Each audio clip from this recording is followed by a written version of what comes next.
All right, gentlemen. We're at the most heavily guarded cultist base, on the 99th night in the forest. What are we doing here? Probably making some very poor life choices. Hey everyone, today we're diving into the new Halloween update in 99 Nights in the Forest. We've also got a brand new NPC, the Halloween trick-or-treater, and I definitely want to save up for him. As always, we start with the classics. Chopping wood, throwing coal into the fire, and looting the first house we see. Inside, wood, coal, and more wood. Real exciting stuff. Truly peak gameplay. We upgrade the campfire to level 2 with 2 coals. Nothing new there. Every run starts the same way. Slow, painful, and mildly depressing. The plan is simple. Develop fast, uncover as much of the map as possible. We find a treehouse, but there's nothing interesting up there. In the chest, though, a revolver. And right nearby, a taming flue structure. Won't need it this time, but it's good to know it's there. We also found the lava region early. Always solid loot around here. Feels like level 4 fire loot? Oh, a church. Perfect. Best early game structure hands down. If there's a weapon chest inside, we're golden. Since we're playing Necromancer, we'll also farm a ton of souls here for future minions. Alright, breaking in. We deal with these dummies easily, no cap. There's a monster inside. Let's rush him and open the chest mid-fight. Genius tactic, loot first, die later. No need to rush with bloodshed. Oh, he almost killed me. That was way too close. Nice, a sword, perfect. Now we can finish him with the pistol. No threat anymore. Medkit, bandages, beautiful. This church just paid off big time. It will save me many time in the future. Now let's test out our cultist killer. He's shredding them easily. Each fight gives us more souls. Technically, we could resurrect these guys later, but whatever. We've already got our own army. The best advice I can give, always keep a few souls on you. You never know when you'll need to resurrect a couple of new cultists. Then I decided to open a chest near the lava. And yeah, that was a huge mistake, because my only ally took a nice step forward and dove straight into the lava. What an absolute genius. Bro just saw molten rock and said, "Pool day." I really hope the devs fix this AI someday, because right now he's a certified NPC moment. And right after that, I found a fishing hut with a good sack. Perfect timing. It was already day 2, and I still hadn't found one. So yeah, that's a small win. Big W in the chat. Then, a new location. The graveyard. Creepy, full of scrap and loot, and of course an army of wolves chasing me. Apparently I just walked into a werewolf meetup. I thought I'd get peppers, but I got flowers. Not bad either, I guess. Can't kill wolves with roses, but sure. Back in the treehouse, I find another chest. And look at this. The dude's head looks like it's on fire. My man's basically a walking birthday candle. So cool. Oh, more cultists. As a necromancer, that's music to my ears. These guys are exactly what I need. Unfortunately, I've got no allies right now. They all went swimming in lava earlier. But whatever, we'll handle this ourselves. The lava sword just burns them alive. Completely annihilates them. Straight barbecue mode. Those 2 guys we just fried, perfect candidates for resurrection. And now, boom, 2 new allies. Easy. Then we take down a bear who, surprise, eats my guys again. They're basically fast food at this point. No problem though.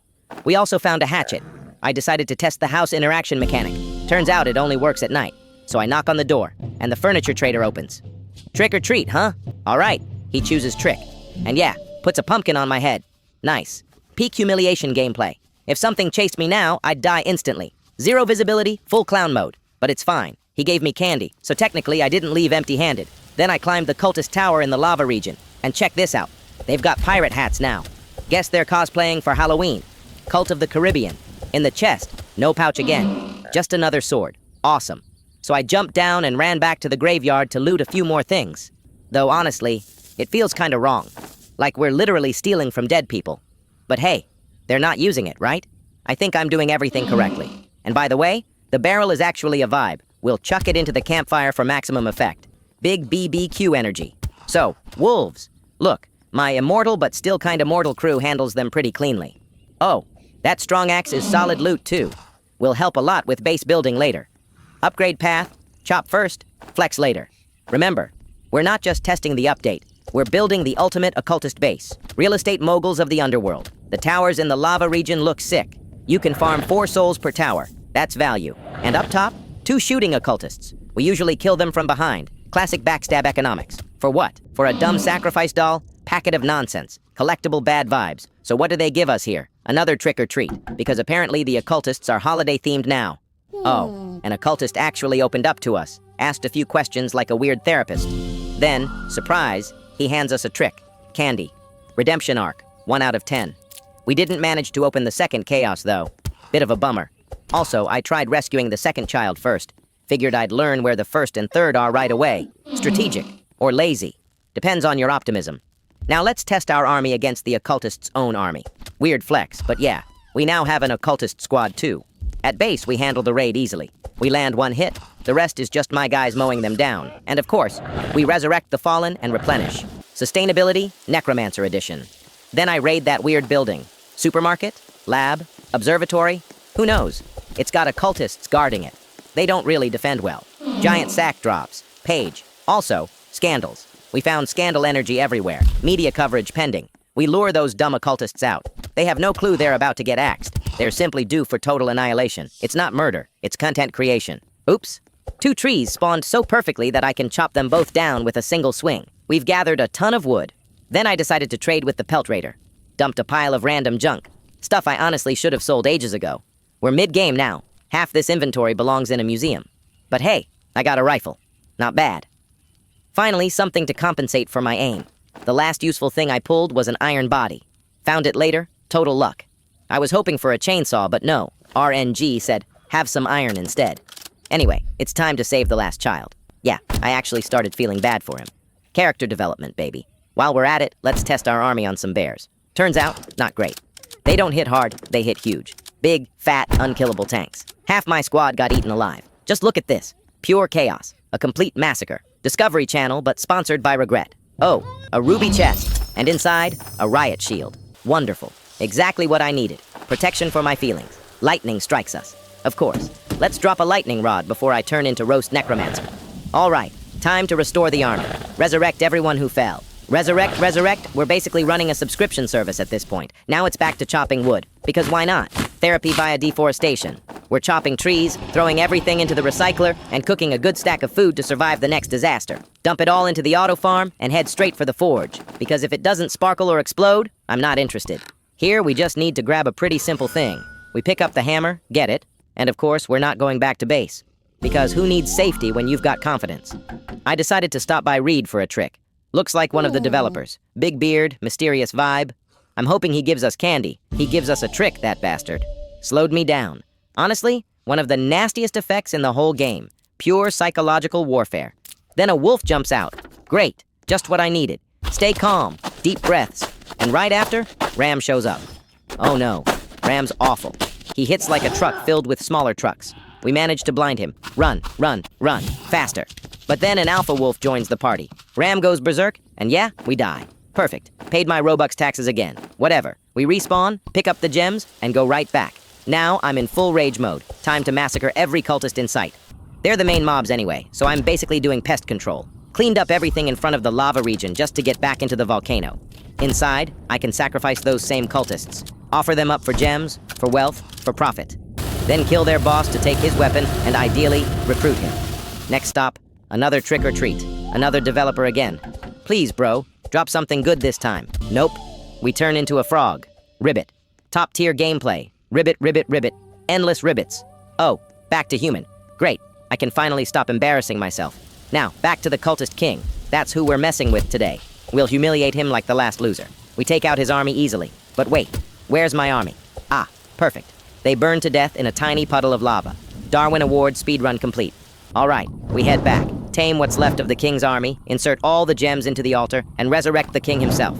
And then, plot twist, his own army eats him alive. Perfect. The circle of stupidity is complete. The king is now our servant, a loyal, undead minion. Absolutely beautiful ending. Finally, we're reaching the culmination. It's time to build the base. I buy a ridiculous amount of walls, start placing them, and boom. For you, it's done in seconds. For me, hours. Real-time pain, time-lapse gain. I built a fortress that covers the whole perimeter. Now it's time for Furniture Shopping Simulator 2025. This part takes forever, but I'll still show it, because yes, I actually care about interior design. Necromancer by day, Pinterest mom by night. Naturally, I grabbed a few arches, a bear rug, some more arches. Yeah, a lot of arches. Apparently, I have an arch addiction. Tables, chairs, obviously. It's starting to look less like a lair and more like a restaurant. Welcome to Hell's Kitchen, literally. Then, a meeting room, where I'll discuss my evil plans with the cultist king and the rest of the board of directors. I also bought small fences to fence off the big fences. Fences for fences. Weird, but kind of cute. Architecture students take notes. Back home, I decorated the entrance a bit, so when cultists come to raid me, they at least die while admiring the aesthetics. Die pretty, live ugly. That's the motto. I spammed decorations everywhere. You can never have too many. Then added a seating area. Here, here, and here. Tables, chairs, the whole vibe. Then I decided not to wall off one room. Instead, I grew a small forest around it, planted bushes everywhere. Now it's my natural meditation chamber. You know, for when I need to relax after mass resurrection. For the second meeting room, I didn't overthink it, just boxed it in quickly. Faster for me, more interesting for you. Variety is key, even in evil architecture. Now, in this room, I gathered the main squad. The cultist king chills here discussing his deep feelings and upcoming world domination strategy. And look at this, a little time-lapse of our beautiful base. Yes, just look at it. Massive walls, huge halls. Everyone's going to love this. It's like if IKEA built a fortress for demons. Here's the recycling machine, and there, the meeting room. Right now it's empty, just a few loyal guards standing around and candles everywhere. It's Halloween? Why not? Next, the dining room. There's one guy there, Brian, always eating. Absolute glutton. Stupid, stupid Brian. I placed a map here too, so we can finally stop getting lost in our own base. And that's it. We finished our Halloween, Super, Mega, Geeper, Base Ultimate built 10,000 Meganite. We're wrapping up with a council meeting of the most important undead gentlemen. Thank you guys for watching. Drop a like, sub if you haven't, and remember, evil looks better with good lighting.